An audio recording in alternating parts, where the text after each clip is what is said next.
warahmatullahi wabarakatuh. Waalaikumsalam Warahmatullahi wabarakatuh. Masya Allah, berjumpa kembali ya dengan kita. Siapa? Loh, ini dulu dong. Oh, tamu aja tamu ya. Tamu kita siapa, Bu? Tamu kita ada Abang Nanda. Masya Allah, Bang Nanda. Gimana Bang Nanda?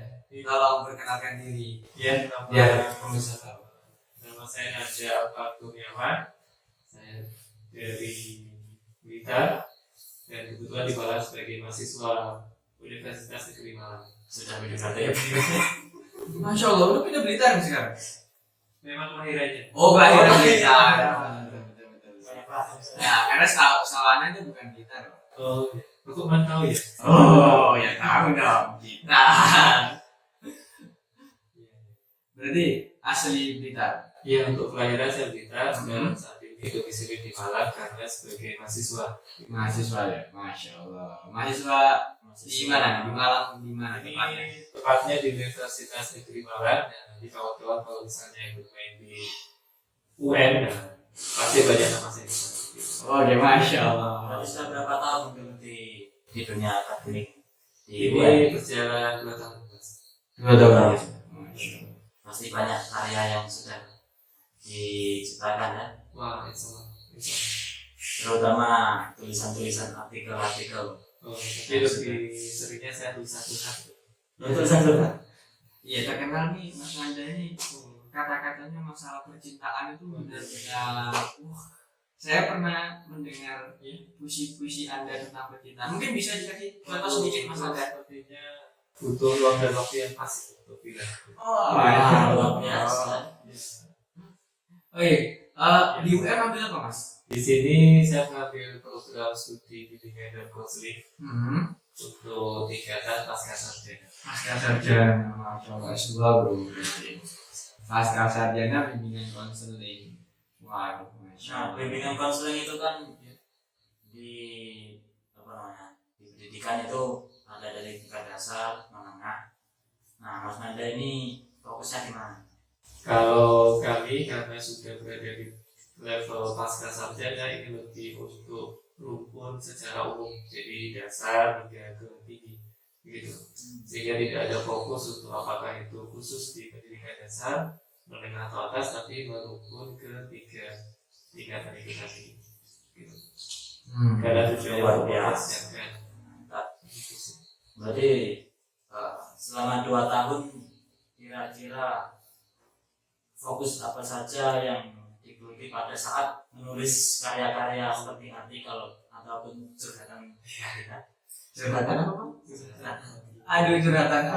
Ya kalau fokusnya tentu memberikan kontribusi untuk apa saja yang sudah terjadi di lapangan yang disamakan dengan latar belakang pendidikan saya pribadi, yaitu bimbingan dan konseling. Sehingga kebanyakan yang bisa saya tulis adalah yang menyangkut dengan bimbingan dan konseling dan realita di lapangan semacam apa gitu, termasuk juga kondisi saat ini yang sedang kita sama-sama rasakan, yaitu di masa pandemi, bukan begitu?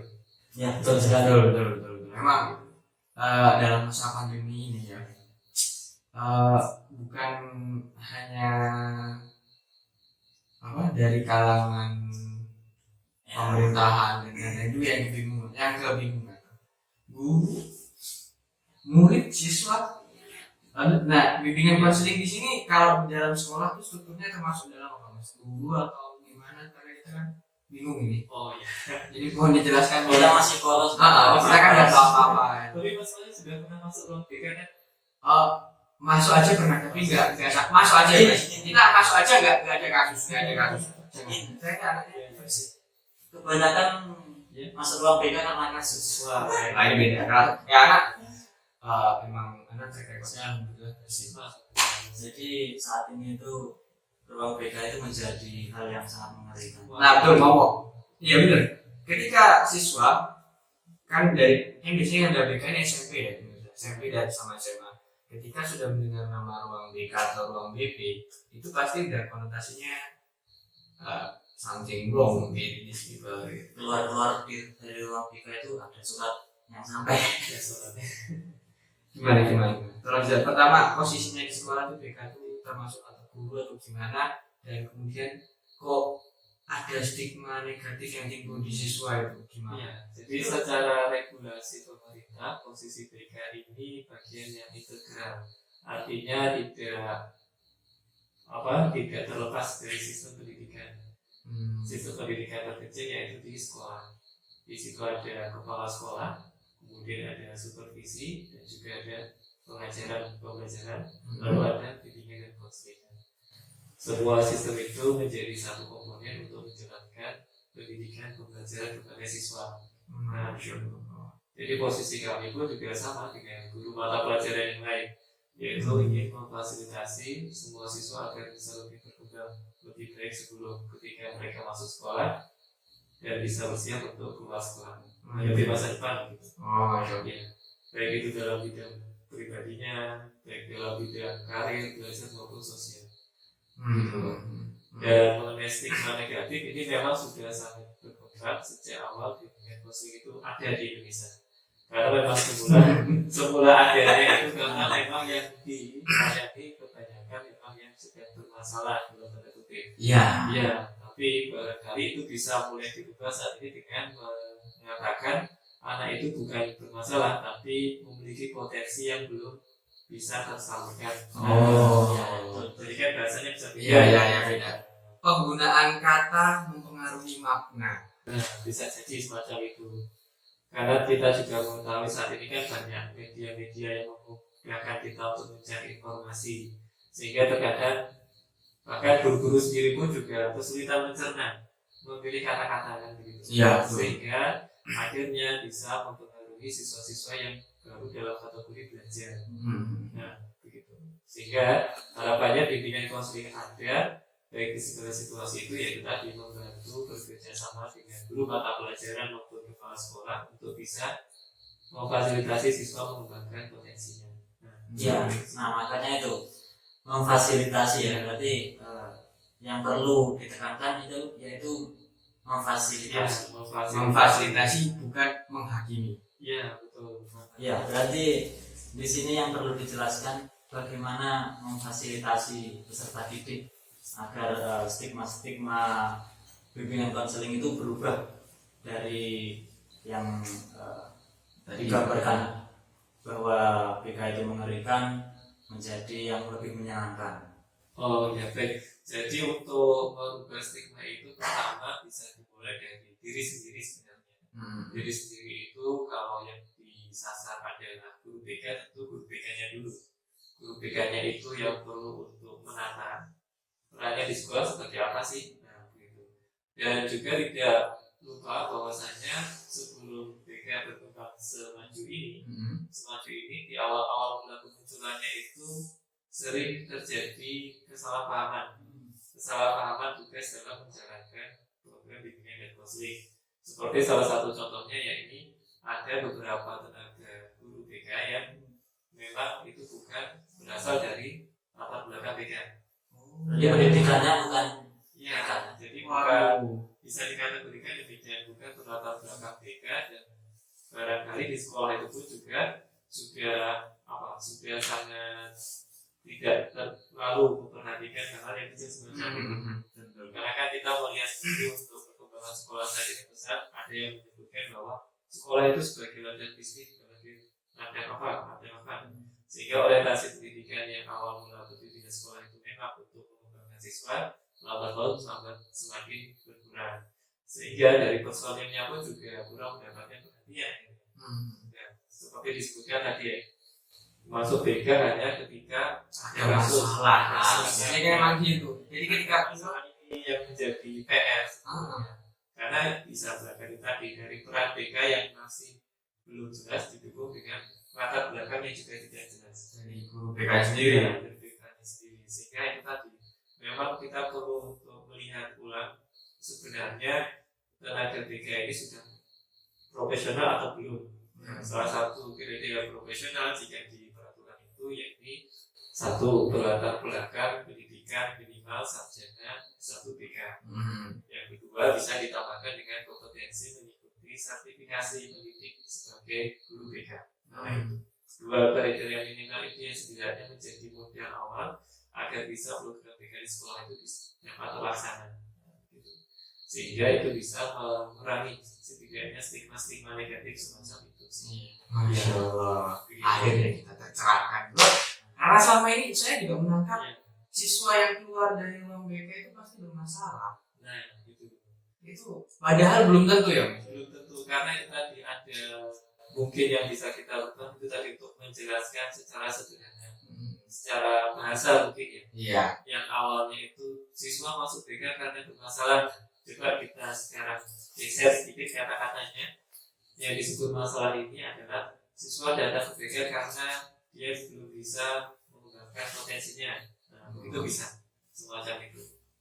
Jadi tidak hanya yang bermasalah, tapi barangkali ada hal yang belum bisa tersalurkan sehingga itu menghambat dia bisa mengikuti pembelajaran dengan normal, artinya begitu. Oh, Masya Allah. Jadi teman-teman yang di luar, jadi bila ada teman yang masuk ruang BK, janganlah berstigma negatif.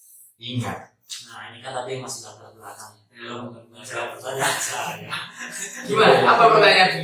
Gimana Bu? Pertanyaannya apa? Fasilitasi peserta didik agar ini mengeluarkan segala potensinya. Nah itu bagaimana cara mengatasinya? Mendeteksi. Nah, untuk di program TK itu sendiri sebenarnya sudah sangat banyak usaha atau strategi yang bisa diterapkan oleh para tenaga pendidikan. Yang pertama kita berangkat dari fungsi layanan. Fungsi layanannya apakah itu kuratif, artinya mengobati sesuatu hal yang sudah sangat menyimpang, atau bisa development, mengembangkan sesuatu yang sebelumnya terhambat perkembangannya. Dari fungsinya itu baru bisa diturunkan ke mungkin ke bentuknya apakah bisa dalam bentuk kelompok atau mungkin individu dalam setting bimbingan maupun setting konseling. Karena namanya kan BK, bimbingan dan konseling, jadi ada dua kemungkinan yang bisa diterapkan. Dua usaha peluang itu bisa digunakan untuk mengembangkan peserta didik dengan usaha yang tadi memfasilitasi dengan berbagai strategi pendekatan yang bisa kita kolaborasikan. Tidak hanya dari BK saja, bisa mengkolaborasikan dari pembelajaran ataupun dari teknik-teknik lain. Berarti tekniknya bisa dimasukkan pada saat pembelajaran itu? Bisa dimasukkan dalam tanda kutip. Kita bisa adaptasikan, karena tentu teknik yang ada sebelumnya digunakan pada kondisi yang berbeda. Yang dibedakan begitu.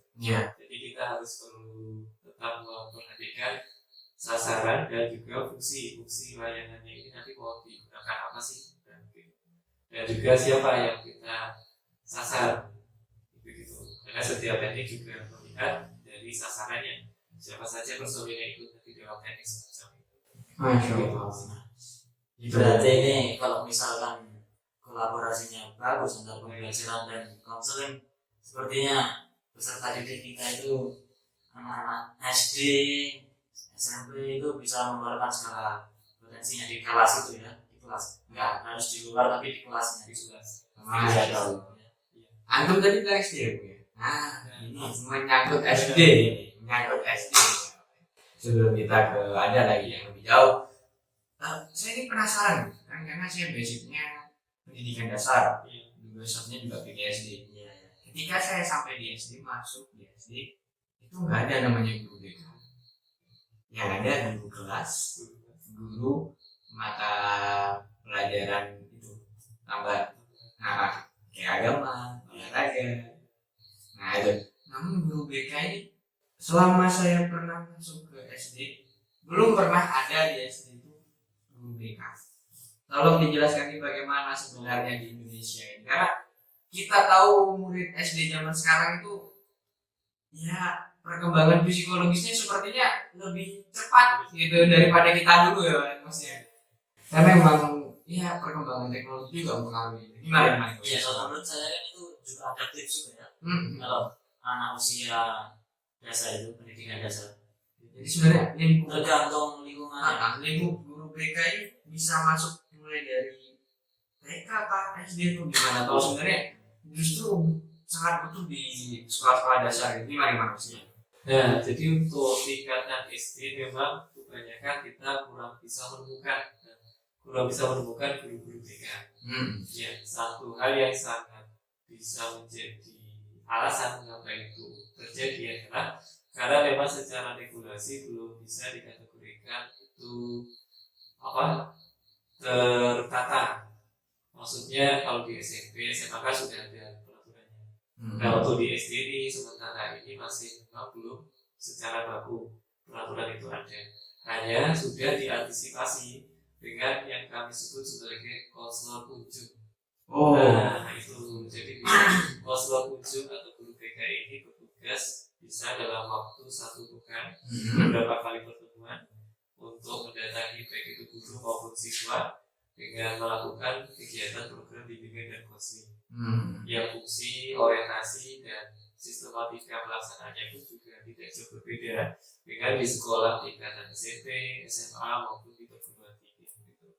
Dengan dasar tetap memegang itu prinsip bahwa kehadiran BK ini untuk memfasilitasi, karena memfasilitasi ini menjadi kunci dari pelaksanaan bimbingan dan konseling.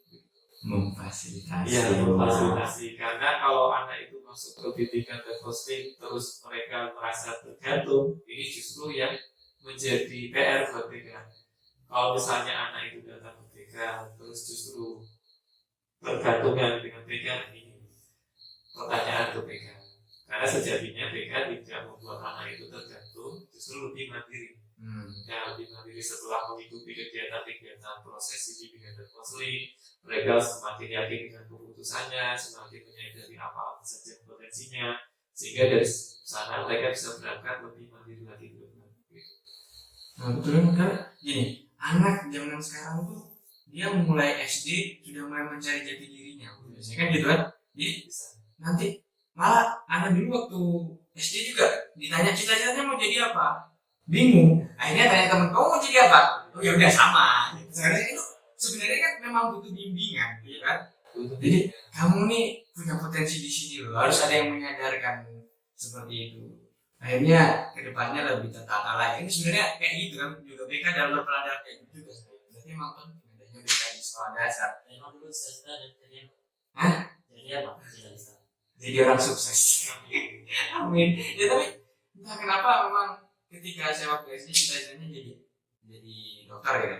Nanti ketika SMP berubah lagi jadi tentara. Ketika SMA berubah lagi lah jadi apa gitu. Memang problematika apa ya? Ikut-ikutan. Mencari jati diri, memang mencari jati diri itu sebenarnya fungsi kita di masyarakat seperti apa sih ketika kita masih SD SMP kan? Ya, kita ingin menyadari posisi kita di masyarakat itu sebagai apa? Ini lagi menyeleksi diri. Oh, menyeleksi. Pasarnya jadi apa sih? Bukan menyeleksi calon. Menyeleksi diri ya kawan-kawan. Nah kayak gitu. Oh masih kecil. Oh iya, nggak boleh masih kecil ya. Kalau nanti aja, sekalian langsung menikah. Oke. Ya, tadi kan berarti ada konselor ujung ya. Iya, konselor ujung. Nah, padahal di sekolah dasar itu perlu setiap waktu itu diawasi peserta didik. Apakah ada tugas guru itu bisa menjadi konselor Guru SD-nya? setiap harinya? Oh ya, guru SD gimana? Misalnya kalau guru SD kan otomatis basicnya PGSD. Ketika memang dalam kondisi kayak gitu mau nggak mau si guru kan otomatis juga harus berperan sebagai bimbingan guru BK juga. Itu bagaimana cara mengatasinya di lapangan? Karena tadi kan regulasinya memang masih belum jelas, ya kan? Nah, jadi gimana nih? Ada saran nggak dari Mas Nanda ini? Lebih enaknya gimana gitu kan? Atau punya pengalaman sebagai konselor juga Intinya diperbolehkan atau tidak? Ya, untuk konselor ujung di SD ini sangat diperbolehkan dan memang sudah masuk dalam rencana yang akan diregulasikan. Yang dikatakan tadi dikatakan konselor di SD itu tidak ada secara regulasi, bukan demikian, tapi memang sudah ada, hanya kurang tertata secara regulasi. Oh, kurang tertata. Iya, kurang tertata. Sudah memang terpetakan dalam regulasi pelaksanaan bimbingan dan konseling di satuan pendidikan. Hanya barangkali untuk yang jenjang SD ini masih kurang tertata untuk regulasinya semacam itu. Untuk yang informasi terakhir. Ya. Dan lalu bagaimana seandainya konselor itu hanya bertugas sekali, 2 kali dalam pekan, sementara kebutuhan siswa SD itu sangat beragam. Iya. tidak menutup kemungkinan justru guru mata pelajaran atau guru kelas yang menjadi BK. Terpaksa itu kan mau nggak mau kondisi. Iya, sehingga bagaimana caranya? Nah, itu tadi melihat dari dari sistem pelaksanaan pendidikan di satuan tingkat sekolah, yang mana tadi ada kepala sekolah, supervisi, pembelajaran, lalu ada guru BK. Nah, dibutuhkan adanya kolaborasi. Nah, itu tadi kolaborasi sehingga guru BK, konselor kunjung yang ada di SD tidak sekedar hanya berkunjung sebagai seorang pengawas, tidak, tapi di sana juga membantu guru mata pelajaran untuk membekali dirinya dengan prinsip-prinsip bimbingan, dengan prinsip-prinsip yang berorientasi pada pendampingan kepada siswa. Nah, gitu. Karena kalau guru mata pelajaran kan barangkali mereka hanya fokus anak itu terganggu belajarnya, karena kebanyakan PR, atau mungkin karena memang anaknya kurang mahir dalam pelajaran itu. Tapi di sini adanya konselor kunjung membantu guru yang ada di sana untuk membekali dirinya dengan prinsip-prinsip pendampingan kepada siswa, untuk prinsip-prinsip agar guru lebih bisa melihat sisi lain dari siswa. Yang dibutuhkan. Masya Allah. Jadi memang sebenarnya itu bagus rancangannya. Sebenarnya hanya pelaksanaannya ini yang itu tadi masih menjadi PR adalah tetap membutuhkan adanya kolaborasi. Artinya jika satu elemen itu berjalan tanpa dukungan elemen lain, tentu semboyongan nantinya kan. Betul. Apalagi di sini pendidikan merupakan salah satu fasilitas untuk mencerdaskan kehidupan bangsa. Oke, betul. Iya, Bung. Tadi masalah berkolaborasi nih ya, kan tanpa elemen yang satu dengan elemen yang saling terkait di dalam satuan pendidikan. Sangat menarik sih tadi lihat dari penjelasannya Bung Nanda. Memang butuhnya kolaborasi dalam suatu satuan pendidikan gitu. Nah, sekarang dalam masa pandemi, gimana cara kita berkolaborasi tanpa kita bertatap muka? Kan tahu sendiri Bang, misalnya kan tahu sendiri kan, kita memang selama ini kita tahu bahwa memang yang ada di BK itu pasti konselnya di ruangan. Ya, butuh ada ruangan tatap muka, teman-teman. Dari penjelasan tadi yang saya tangkap ini memang konseling ini memang harus adanya tatap muka dan memang harus privacy, face to face 2 orang. Oh, bisa 3 orang lebih tadi Mas? Bisa 3 orang. Oh ya. Berarti salah tadi. Gitu. Berarti emang ini harus face to face. Nah, selama masa pandemi ini, bagaimana caranya guru BK memberikan bimbingan konselingnya kepada siswa? Kan kita nggak tahu siswa ini gimana gitu kan, di rumah atau gimana ya. Nggak bisa dipantau secara sepertinya ini masih jadi PR. Tapi Tapi setidaknya kita punya beberapa usaha yang itu bisa membuka peluang agar bimbingan dan konseling tetap bisa berjalan di berbagai situasi. Memang kita sadari saat ini ketika pandemi kita tidak bisa bertatap secara langsung, kita hanya terfasilitasi melalui media. Ya, betul. Ada biasa dipakai apa? Zoom, Google Meet, WhatsApp, dan kawan-kawannya. Terus pertanyaannya apakah bisa memfasilitasi? Tadi Masnya bilang memfasilitasi, bisa jadi kan juga. Nah, memfasilitasi. Nah, bagaimana? Apakah itu sudah cukup memfasilitasi? Nah, pertanyaannya memang itu masih menjadi PR IKS saat ini. Bahkan bagi praktisi yang sudah berpengalaman sekali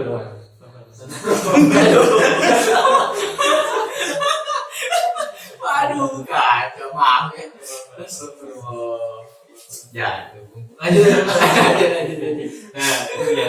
Jadi memfasilitasi. Apakah sudah cukup memfasilitasi? Kalau dikatakan cukup, pastinya tidak cukup memfasilitasi, karena tentu setiap siswa individu itu memiliki kebutuhan yang lebih.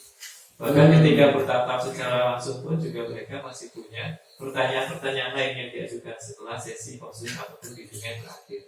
Nah, lalu bagaimana solusinya buat mengatasi hal itu? Pertama, kita bisa untuk mempersiapkan diri masing-masing dahulu.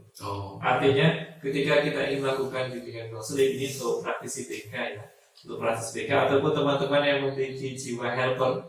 Jiwa helper, helper atau yang suka mendampingi. Di sini sudah punya pendamping? Oh, ada. Belum. OTW. Pertanyaan besar. Setidaknya saya punya teman. Masya Allah. Sama gitu. Nah, gitu. Jadi untuk mereka yang ikut praktisi sebagai bimbingan dan mesin pertama harus mempersiapkan diri. Persiapan di sini bisa persiapan secara fisik dan juga persiapan secara perangkat. Nah, perangkat ini penting mendukung ketika kita melakukan prosesi bimbingan dan counseling. Kita tetap dituntut melakukan dengan profesional dengan segala perangkat yang tersedia. Jika saat ini yang tersedia itu adalah teknologi informasi seperti yang sudah disebutkan tadi, ya kita gunakan secara maksimal dengan hasil yang pastinya bervariasi. Nah, lantas ketika prosesi bimbingan itu berlangsung atau konsul berlangsung, bagaimana cara mengetahui itu sukses atau tidak? Nah, cara mengetahui sukses atau tidak, salah satu alternatifnya yaitu bisa dengan melakukan koreksi berkelanjutan. Artinya ketika sudah melakukan sesi konseling nih, misalnya masnya konseling online atau tatap muka melalui video call atau kawan-kawannya. Nah, setelah proses itu berakhir, tidak serta-merta selesai begitu saja, tidak. Tapi guru BK juga harus memiliki inisiatif untuk melakukan cek. Cek siswanya ya. Bisa mungkin 2 hari setelahnya juga cek bagaimana ketemu saat ini. Nanti agar tujuan bimbingan dan counseling selama pandemi ini tetap bisa tercapai, gitu. Karena pasti banyak kekurangan dan ini pun juga tidak dialami oleh layanan bimbingan dan counseling, barangkali dengan guru-guru yang lain juga. Nah, tidak sekedar kita mengetahui hasil itu, nilai yang muncul di monitor. Nah, kita juga harus mengetahui secara langsung apakah benar-benar nilai itu didapatkan berdasarkan pekerjaan mandiri atau pekerjaan orang lain. Nah, dengan harapan tetap selama masa pandemi ini ada maupun setelahnya, kondisi anak-anak ideal yang sebelumnya sudah terbentuk tetap terjaga, gitu harapannya. Karena kalau sampai tidak terjaga, dikhawatirkan justru setelah pandemi berakhir justru lebih banyak masalah. Nah, lebih banyak masalah yang menjadi bom waktu akhirnya. Sehingga sebagai praktisi BK, pertama itu tadi kita harus mempersiapkan diri. Yang kedua, kita harus mau untuk bekerja sama. Di sini penekanannya adalah mau. Karena kebanyakan beberapa guru mata pelajaran maupun guru BK ini bisa saja bermain sendiri. Nah, satu guru mata pelajaran mengayomi beberapa siswa dengan harapan siswa itu dapat memperoleh nilai yang bagus sehingga bisa dikasih tugas yang bisa menaikkan nilai. Di satu sisi guru BK yang berusaha untuk mengembangkan potensi, kadang-kadang kebingungan. Ini nilainya tinggi semua, terus BK ngapain di sekolah? Karena itu tadi ada beberapa peran yang kurang diperhatikan, sehingga perlu tetap kerjasama sesuai dengan tugas dan relevansinya masing-masing, sehingga saling mendukung nantinya. Begitu. Karena kan bisa jadi ini mas-masnya di sekolah mendapatkan nilai baik terus kan, padahal nggak kelihatan gajahnya nih, kok tahu nilainya bagus terus. Ajaib, tahu dapat ranking 1, 2, 1, 2 terus-terusan. Terus akhirnya guru BK disilakan. Nah ya, anak-anak di sini kan sudah pintar-pintar semua. Sama akal mas. Pintar-pintar, api, sopan, santun. Jadinya kan jadi tumpang tindih, baik ketika sebelum pandemi maupun saat pandemi. Oleh karena itu tetap dibutuhkan kerjasama. Tidak sekedar kerjasama, tapi itu tadi memperhatikan perannya apa sih di sekolah. Nah, jika kita bisa memperhatikan kondisi-kondisi semacam itu, insya Allah untuk pelaksanaan pendidikan baik di segala jenjang itu bisa optimal. Nah, karena kuncinya pendidikan adalah sesuai dengan yang tertuang di Undang-Undang Dasar, mencerdaskan kehidupan bangsa. Mencerdaskan begitu. Jadi baik masa pandemi maupun sebelum pandemi tetap kerjasama yang menjadi PR. Nah sekarang gini, kan waktu pandemi ini kan siswa itu banyak belajar di rumah, pakai gadget kan, dipaksa untuk mendapatkan tugas, mengerjakan tugas di depan gadget kan. Nah, apakah itu tidak ada ketergantungan nantinya? Padahal sebelum pandemi itu peserta didik atau siswa atau anak itu sebisa mungkin tidak sering memakai gadget. Nah sekarang kan dipaksa sering memakai gadget. Apakah akan ada ketergantungan atau gimana? Ya, kalau ketergantungan itu 100% pasti tergantung. Nah, tergantung di sini bisa kita artikan dalam banyak hal. Tergantung satu karena memang kebutuhan mereka untuk mengakses informasi baik sebelum pandemi maupun waktu pandemi kan juga kita menggunakan perangkat itu untuk mencari sumber informasi belajar. Ya, hanya barangkali saat ini frekuensi tatap dengan gadget dengan monitor itu lebih sering dilakukan oleh anak-anak. Itu pasti ada ketergantungan dan dampaknya bagi setiap siswa pun beragam. Ada yang berdampak positif, semisal ketika pandemi mereka asik bermain gadget untuk menambah wawasan. Iya. Dan tidak jarang kita jumpai beberapa siswa justru di masa pandemi ini membuat tulisan, membuat buku. Kan begitu. Itu siswa yang produktif, yang patut kita semua contoh. Karena apa? Karena masa pandemi ini sebenarnya bisa menjadi semisal kepompong. Kita bisa beradaptasi dalam kondisi semacam ini dan tetap produktif. Nanti ketika semuanya itu sudah selesai, kita bisa buat sebagai kupu-kupu yang lebih bernilai artinya. Itu yang positifnya, sehingga perlu tetap dijaga. Lalu bagaimana yang negatifnya sudah tergantung sampai kita bisa sebut sebagai adiksi. Adiksi itu baik adiksi internet maupun adiksi game online, itu tetap tidak dikategorikan sebagai bermasalah itu tadi. Kita tetap hindari untuk menyebut atau melabel seorang anak yang mengalami ketergantungan atau penyimpangan lainnya yang tidak sama dengan kondisi normal pada beberapa siswa dengan masalah. Oh, kamu bermasalah, kamu punya ketergantungan, kamu kok main game terus. Tidak kita sebut sebagai masalah, tapi kita sebut itu tadi. Oh, barangkali kamu punya potensi di sana. Coba yuk kita gali bersama. Itu ya. Karena kita tetap harus dampingi mereka di masa-masa semacam itu. Namanya anak kan masih ingin berkembang. Iya, pasti lah. Berkembang Aktifnya begitu. Mari. Gimana bro? Aduh, mana batuk-batuk ya kan?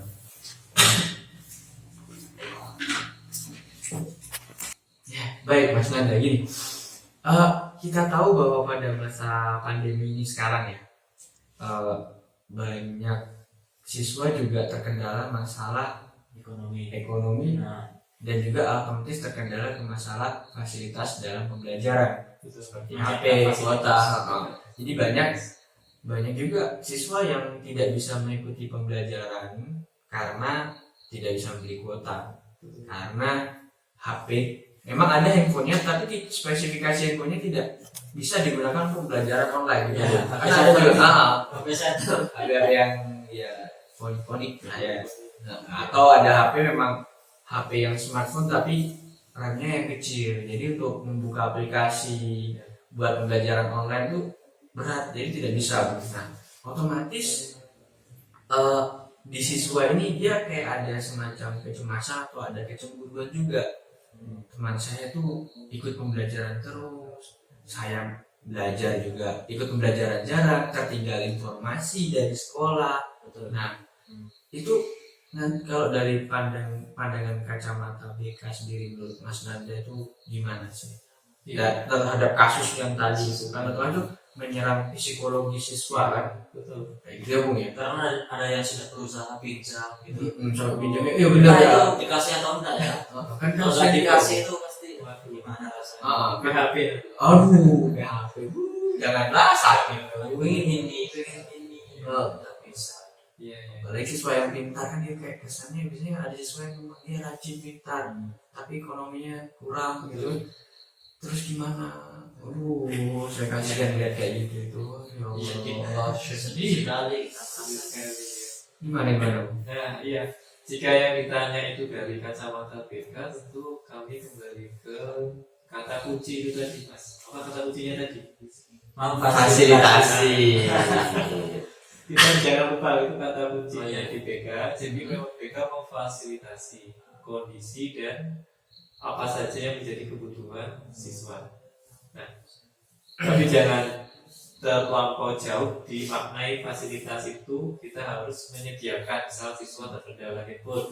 BK harus membelikan handphone nih, ya.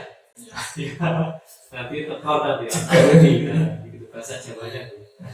Ya, lantas bagaimana kacamata BK memandang kejadian atau kondisi semacam itu? Ya kita melihat dahulu untuk kemampuan sekolah dalam memberikan layanan pendidikan. Nah, begitu. Jika memang yang dituntut saat ini adalah penggunaan teknologi di sebuah aktivitas pendidikan, tentunya sebagai kepala sekolah dan perangkat sekolah lainnya sudah menjadikan perhatian lebih kepada siswa untuk menyediakan fasilitas itu dengan berbagai usaha. Ya, karena kita juga mengetahui sejatinya pendidikan tidak berjalan sendiri. Pendidikan sudah dibantu fasilitasi dari pemerintah melalui dana pendidikan.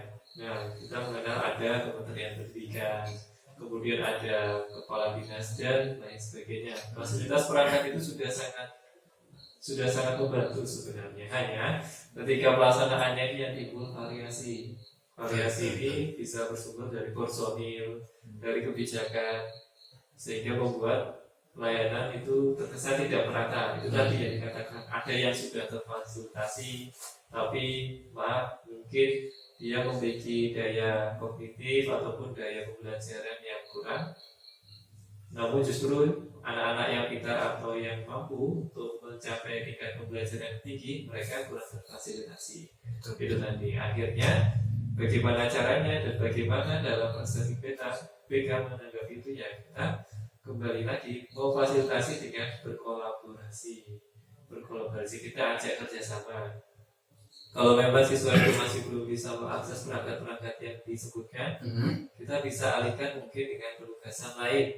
Itu yang bisa kita ajukan sebagai alternatif kepada guru mata pelajaran ataupun guru yang memberikan tugas, sehingga baik ketika masa pembelajaran daring itu berlangsung, semua siswa bisa tetap menerima informasi sesuai beban belajar yang sama, begitu, dan sesuai dengan capaian hasil belajar yang sama juga. Terus itu treatmentnya gimana sih mas? Masalah Dia ada yang kayak dia terganggu, kayak ada kecemburuan gitu kan, dia ada pemikiran psikisnya dengan orang tuanya, otomatis dia akan menuntut ke orang tua. Biasanya kalau anak sih kadang apa beliin HP, nggak bisa belajar gini, tapi orang tuanya juga ya karena ekonominya juga masih rendah, jadi lebih susah, apalagi buat makan aja susah, terus kayak gitu. Nah itu gimana treatmentnya dan BK mengatasi itu dari sudut pandang BK? Betul. Nah, treatmentnya jika dari BK, fasilitas yang pertama bisa diberikan kepada siswa demikian adalah dengan mencoba mengenalkan dia dengan dirinya sendiri. Terkadang kita mengalami kendala, mengalami kesulitan karena kemungkinan kita kurang mengenali siapa sih kita dan peran apa yang kita lakukan di tempat ini. Kan gitu. Kebanyakan siswa, bukan kebanyakan sih, namun beberapa saja di antara siswa-siswa lainnya itu menganggap bahwa saya ini sekolah, seharusnya saya dipenuhi fasilitasnya, sehingga itu hak saya kan meminta itu, meminta namun tidak melihat kondisi yang sudah terjadi di sekitarnya, kondisi terdekat saja dari hubungan keluarga, status ekonomi mungkin, kondisi budaya setempat yang mungkin ada yang membolehkan dengan perangkat atau ada yang tidak, gitu. Sehingga kita harus kenalkan dulu dia dengan dirinya, perannya apa kepada siswa. Memang ini tidak 100% langsung mengubah siswa itu, saya akan lepas dari teknologi, saya bisa sendiri tidak, tapi setidaknya bisa menjadi rem. Rem dirinya sendiri. Setelah dia mengenal, otomatis dia akan tahu di mana letak lebih dan batasannya. Betul. Nah, sehingga dari sana ketika dia sudah mengenal, sudah tahu batasan lebih, batasan kurangnya, dia akan cenderung lebih mudah untuk mengendalikan diri. Nah, ini jadi pengendalian diri yang kita perlu untuk tanamkan kepada siswa. Ini jadi kata kunci lagi ya tadi. Ini mau banyak kuncinya. Jadi susah masuk rumah nih kalau banyak kucingnya ini. Iya, jadi memang sangat beragam variasi yang ada di dalam diri seseorang, termasuk siswa-siswa yang sedang saat ini berjuang. Nah, benar berjuang mereka. Kita katakan berjuang, tidak hanya guru-guru yang kesulitan untuk memberikan pelajaran, tapi siswa saat ini pun juga sedang berjuang untuk bisa memahami. Nah, kira-kira lebih sulit mana, memberikan pelajaran atau memahami pelajaran? Memahami. Nah, kira-kira 50-50? 50-50 kalau menurut tangan. Memahami. Karena Iya. memberikan pembelajaran itu juga butuh trik. Nah, Karena mengajar merupakan sebuah seni. nah, tapi memahami juga Memahami juga membutuhkan kesabaran. Harusnya kita bahas bukunya tadi. Betul. Nah, gitu. Jadi sangat bervariasi sehingga inti dari apa yang bisa BK, terutama ini karena perspektif BK ini kacamata BK. Jadi yang bisa dilakukan kita juga mengenalkan diri setiap siswa kepada dirinya, kepada lingkungannya. Peran-peran apa saja sih yang harus mereka penuhi dan apa saja yang harus mereka hindari. Begitu. Karena setiap orang kita ketahui bahwa mereka tidak hidup sendiri. Betul. Nah, Makhluk sosial. makhluk sosial itu tadi. Jadi kalau saya mau minta handphone, saya mau minta laptop, kan saya ingin belajar, saya ingin tidak ketinggalan pelajaran. Tapi di sisi lain, coba lihat dulu kira-kira keluarga saya mendukung tidak. Itu tadi perannya fungsi sosial, kan kita harus paham. Jadi mengenalkan diri. Keluarga saya mendukung tidak, dan saya sendiri sebenarnya sudah siap belum pakai perangkat itu. Oh iya. Jangan-jangan saya pakai perangkat itu nanti Terlena. terlena. Jadi yang kayak tadi kata tergantung. Nah, Harus kenal dulu, kenal medan, kenal dirinya, kenal medan. Itu nanti akan memudahkan dia dalam mengatur dirinya. Masya Allah. Berarti memang butuhnya peran guru BK juga pada masa pandemi ini ya. Untuk kolaborasi ya. Kolaborasi, fasilitas. Fasilitas. Memfasilitasi. Fasilitas. Ada berapa kunci tadi yang kita temukan? Baru berapa yang tadi? Kolaborasi, memfasilitasi, Ya, mengenalkan dirinya sendiri. iya, bisa. Pengendalian. Pengendalian. Masya Allah. Bisa. Jadi alhamdulillah pembicaraan kita lumayan hari ini luar biasa menyadarkan kita bahwa benar-benar apa ya, dalam suatu satuan pendidikan sekolah itu memang bukan hanya terdiri dari guru saja. Di sana banyak Butuh sekolah, kolaborasi. kepala sekolah, guru kelas atau pengajar, guru BK sebagai pemberi bimbingan dan konseling yang memfasilitasi, terus staf dari tata usaha, ya kan? Tentu nantinya semuanya berkolaborasi jadi satu. Serta pendidikan yang dimana tujuan utamanya adalah di undang-undang dasar kita mencerdaskan kehidupan bangsa. Tujuan yang mulia sekali. Semoga teman-teman yang di luar sana, guru-guru semuanya, murid, tetaplah berjuang. Insya Allah kita bisa melewati masa-masa sulit ini dan menjadi yang benar kata Mas Nanda tadi, menjadi sebuah kupu-kupu yang memiliki nilai dari ulat yang terlihat ulat dulu dong. Dari ulat ya kan, yang ya ini tadi bentuknya gambarkan kondisi sekarang pokok karena kita emang tahu sendiri kondisi saat ini sangat susah untuk bepergian, terbatas. Ketika nanti setelah pandemi ini selesai, kita semua bisa menjadi seekor kupu-kupu punya nilai yang memiliki nilai yang indah dengan keindahan masing-masing. Intinya berjuang agar bisa menembus kelompok itu ya. Wah, Masya Allah. Kita bisa berjuang melewati masa-masa sulit ini. Oke, thank you. Terima kasih Mas Nanda sudah hadir di studio kami yang tercinta yang sederhana ini. Ya Bung ya. Waduh, studio imut-imut ya Insya Allah. Tapi membesarkan studio. Mungkin next time kita akan mengundang Mas Nanda lagi dengan topik yang berbeda. Karena memang Masya Allah Mas Nanda ini Perlu banyak sekali yang harus kita ketahui tentang informasi konseling, memang dunia konseling. Masya Allah, mantap ya Bu ya. Oke, terima kasih Mas Nanda. Jangan lupa tetap jaga jaga kesehatan sesuai protokol kesehatan. Nah, begitu. Oh iya, siap. Sekian pembicaraan kita pada kali ini. Saya Rian Jatmoko. Saya Zaki Aurel. Dan saya Nanda Alfa Kurniawan. Assalamualaikum warahmatullahi wabarakatuh. Waalaikumsalam warahmatullahi wabarakatuh.